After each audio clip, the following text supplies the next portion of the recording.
Hi there. In this video we will be taking a look at this PeakTech sound level meter.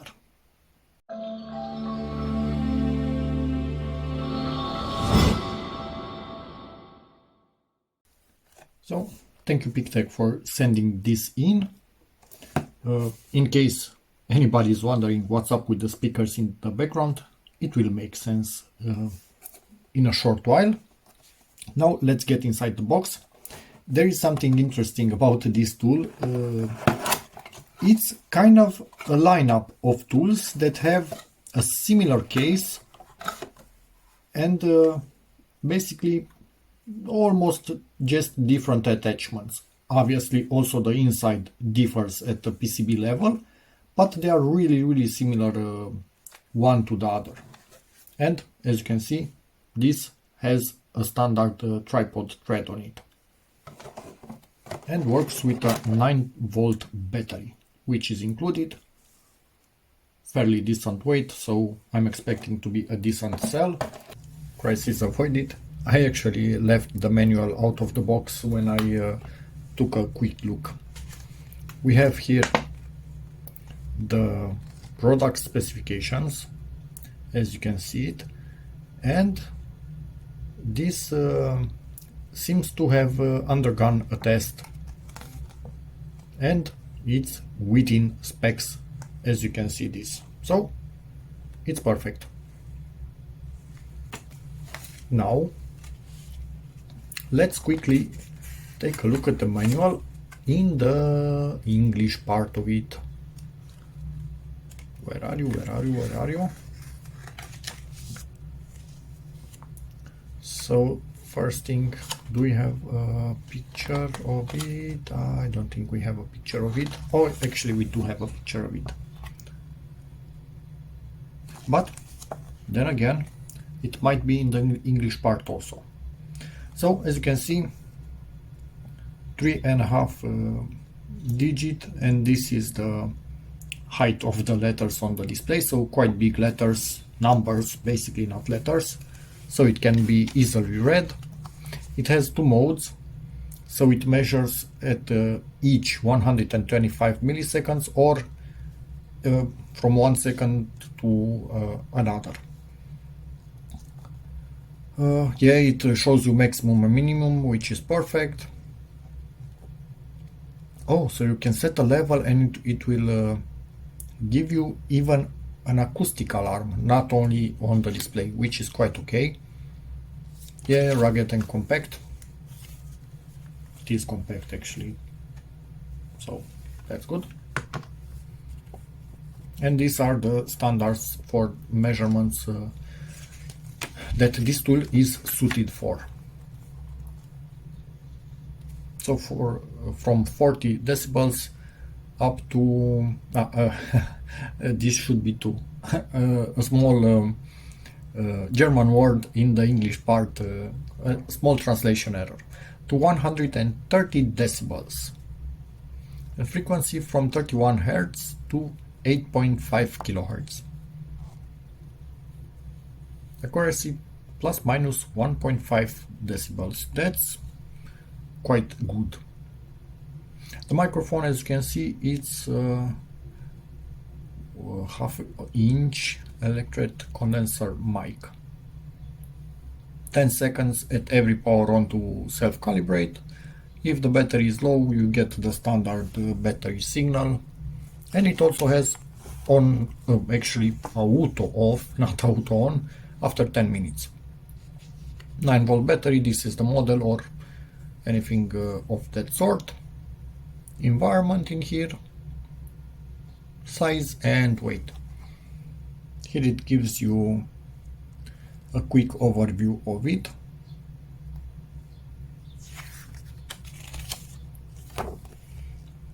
And the symbols that get displayed on the screen itself. This I don't know what means. I will see what's the difference between dB and dBA. And this is the difference between dB and dBA. Basically it adjusts to the way humans perceive sound. we perceive sound best in the speech range of the frequencies. So this is lower than most speech range, so a 100 dB level at this frequency will be perceived a bit lower by your average human.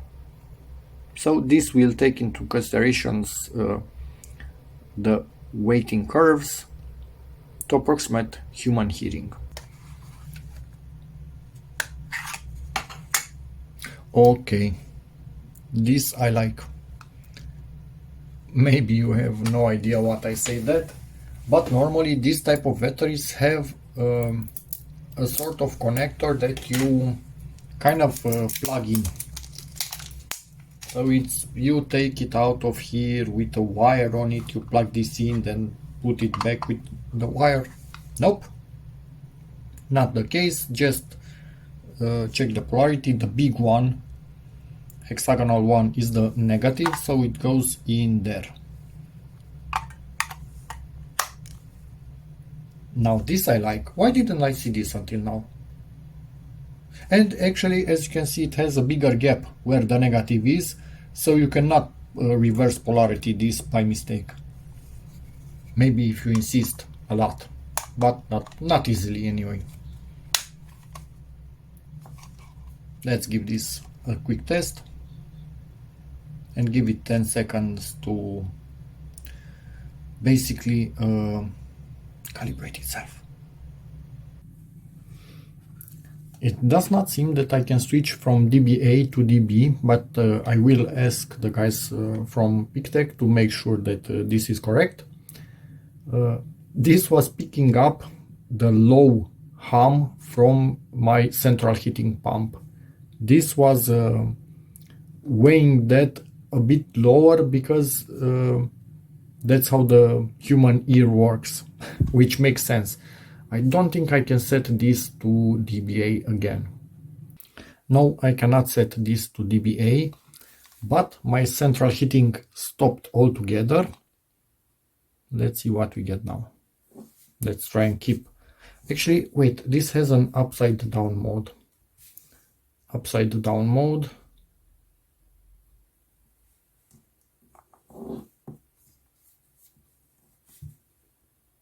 And now we have the mic pointing upwards.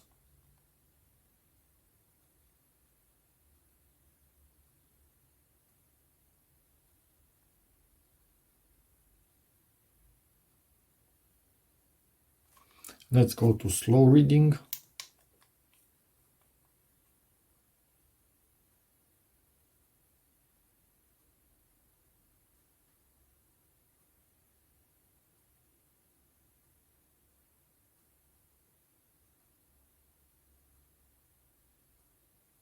So they are much closer now than they were when the pump was working. If also you look at this value now that I'm talking, they are also decently close. But this is an app on a phone. Nobody ever calibrated this microphone. There could be dirt inside the hole through which this microphone picks up sound. So this is just to have a ballpark, to have an idea. I don't know, a really rough approximation. It's that simple. This is basically a tool designed and built for checking noise level. So yeah, but as you could see, this at least gives a ballpark. Let's take a bit better look in here. As you can see, this is the tip, and here it is the location of the microphone itself, and we will keep the noise the wind protection on it. On your phone, obviously zero wind protection with that hole. Let's go to fast once again, min max. So this is the max value that we got, and if I snap my fingers right in front of it, it will show a higher value. If I could actually properly snap my fingers. Now, as you could see, we got a higher value, and for the minimum,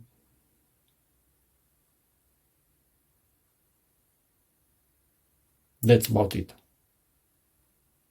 And in over, well, basically there we need to set the limit over which it will start showing us with the backlight, and also making noises at us if we want to.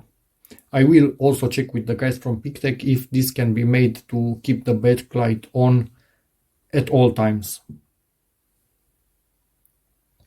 So let me set that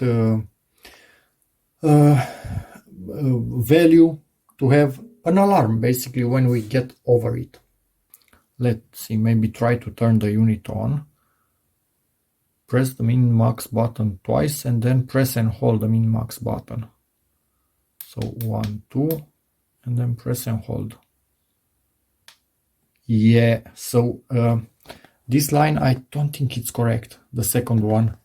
So we turn the unit on from the power button because it seems to be doing the thing. So now the level was 90 dBA, and from this we can adjust it. As you can see, if we long hold it, it will jump, and if we press it, it will be more precise. But we need to jump. Presumably it will go to max and then start over from lower values. Exactly. So I'm going to set this at 70 dBA. I think I can get over that. Oop, my bad.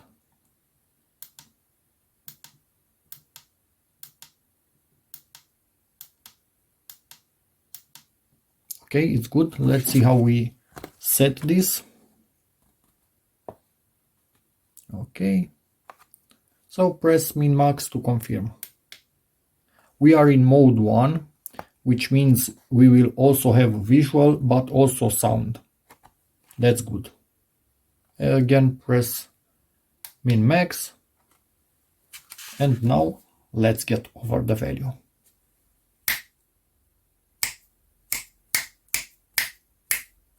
I should have set lower.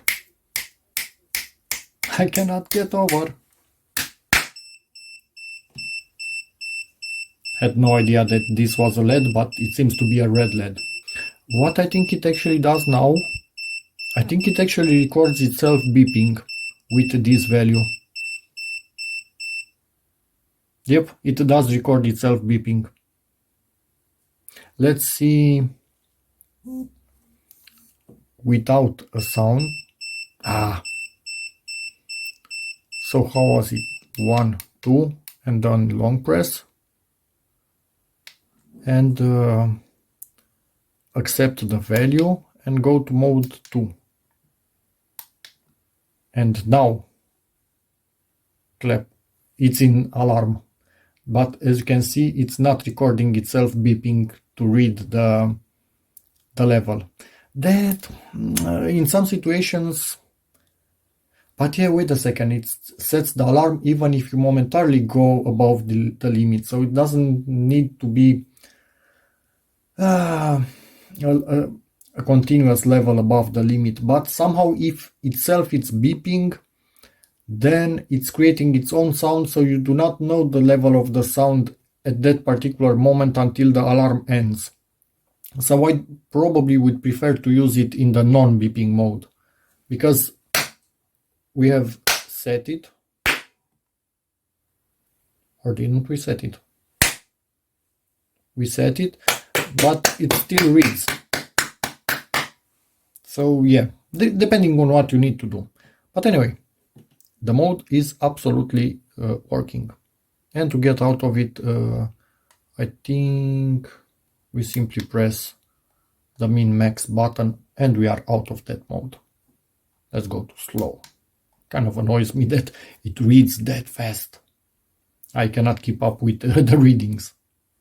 And now one of the use scenarios that you will see this used the most on my channel from now on, testing noise levels when reviewing tools. I will find, I don't know, my own way of testing to try and keep this a constant, with this presumably pointing directly at the tool from, let me try and still show you. You can see it. Yeah, you can see it. From my width of the palm, from tip of the fingers, because I'm not going to get a measuring meter every time I want to do this with a tool. So this will be my measurement, and let's see.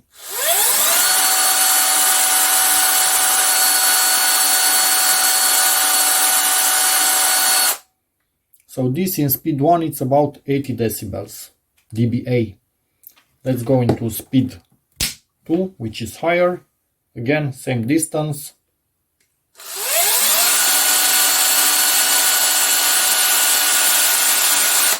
So it seems the noise level does not change between the two speeds, just the kind of the frequency of the noise a little bit.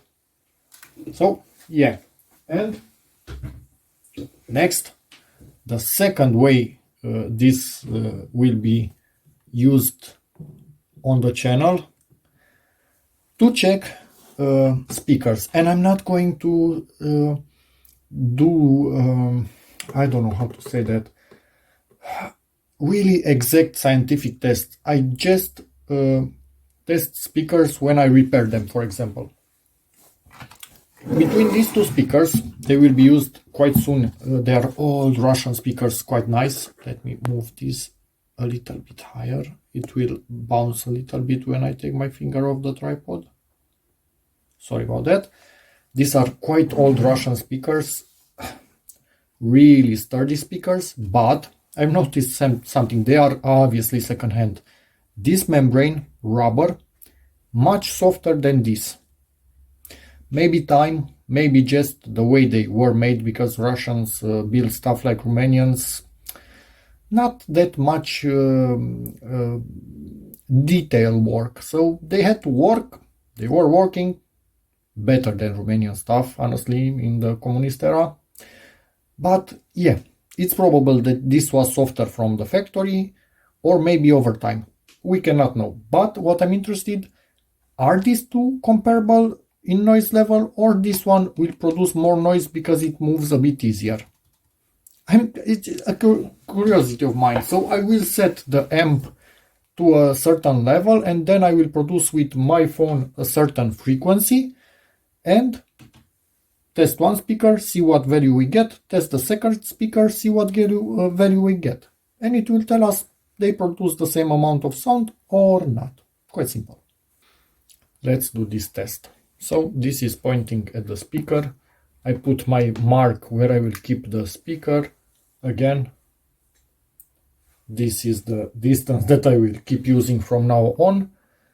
I will generate 150 Hz frequency, sine wave, simple, and let's hear it.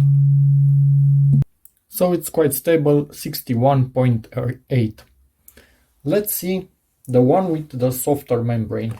Second speaker is ready. Let's see what we will get. So we are quite close. Doesn't seem to be affecting. This one produces a bit less, but the angle of it, there are many variables for sure, but just as an approximation, what I thought would happen doesn't seem to be happening. Let me try, I don't know, really low frequency, 70 Hz. No, because of that dBA, it considers this frequency to be barely audible, and they are barely audible. I'm not even sure if the phone will pick anything up. I mostly feel it, not hear it. So yeah, any test at 150 Hz will be done. Let's see what the smaller speaker will do. I will need to keep it higher so it's centered with this at the same distance, obviously, so let's give it a bell.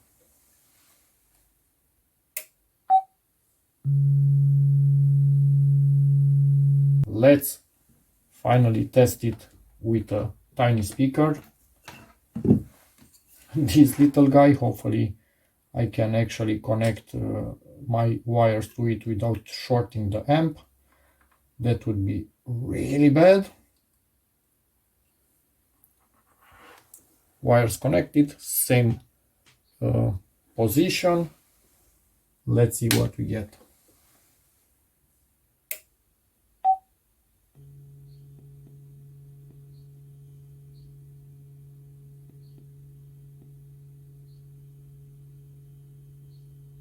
Much lower volume. So this kind of shows us that certain speakers are better at certain frequencies. This one is really bad at low frequencies, for example, and a really small surface of the speaker, small treble, makes sense. So yeah, cool little toy, really cool little toy. Just as an idea, if it's not possible to do otherwise, to light up the screen, press twice this button, fast slow button, and you are back in the mode where you started, and the screen is alive once again. So this is opening up new ways of testing my speakers. I don't want to test the response curve and other parameters. For me, it's just mechanically. Are the speakers working the same mechanically at a certain frequency like I did now? Yep, they are. Good enough for me. So yeah. And also off camera, I might test a pair of speakers that I'm using for about 10 years. I built myself, and one of them seems to be quieter overall. And I presume that one of the low frequency speakers has an issue from the factory. But then again, if I find out with real values that it's actually quieter, my OCD will force me to replace that speaker or do something about it. Maybe it's better to not be sure. Yeah. I'll see about that.